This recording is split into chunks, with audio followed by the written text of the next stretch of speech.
Welcome back, Old School Scares, to our 31 Day of Halloween movie reviews, and today we're going to talk about 1958's The Blob.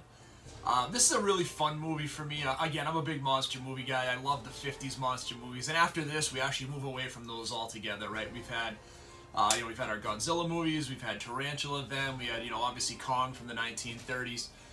So after this, we actually head into some more modern movies, but this is kind of the end of that generation of the 50s monster movies. It came out in 1958. It's about an hour and 20 minutes long, and it stars, one of the biggest actors in the world for the next 20 years in Steve McQueen, and really his breakout role. He had a ton of small roles in smaller movies and TV productions, but this was really his big breakout role. And what's funny about this movie is he was 28 when this movie was made, and he's playing an 18-year-old high school kid.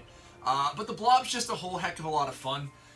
Again, there's a couple things in this movie, so this movie maybe gets even a little bit of a bad rap about being kind of goofy or cheesy. I actually find it's very well done for what it is and for the budget. And when I look at the cast and the directors in this movie, there's not a lot of people of note in this movie other than Steve McQueen. I mean, there's people that have had small, successful careers, but there's no one you look back and go, geez, that's a pretty big name, or somebody that would go on to do bigger and better things. So this movie really was a time capsule of the late 1950s, small-town America. I talked about them and kind of capturing all parts of America at the time, the good and the bad. And I watched The Blob, and it's exactly the opposite, right? It's this idyllic setting. Everyone's living in kind of this, perfect life. The biggest thing they have to worry about is the kids street racing and, the Lieutenant Dan, going after and, slowing these kids down. And, making sure, they're not getting in trouble. And then, this meteorite lands and basically wreaks havoc on the town. It just continues to consume everything in its way and grow and grow and grow. It's just a really fun movie. It's a super easy watch.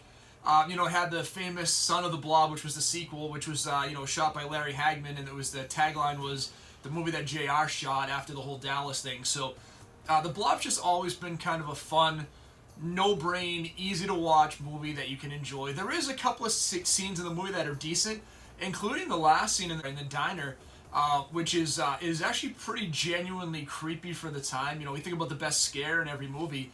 This one's pretty good, and they do a pretty good job with setting up a sense of dread and unease in the movie as, the town's watching the Blob kind of engulf this diner, which they try to set on fire to free it.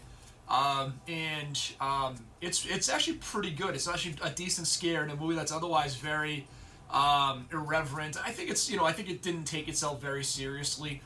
It's just a whole lot of fun. So, as we're kind of, coming through these monster movies for the 31 Days of Halloween, check out the original Blob if you haven't seen it. I will do a comparison video with the 1988 Blob the other day. I just watched that as well. That's just a really good movie with a decent cast in that movie. Kevin Dillon and Shawnee Smith. I enjoyed that movie a lot.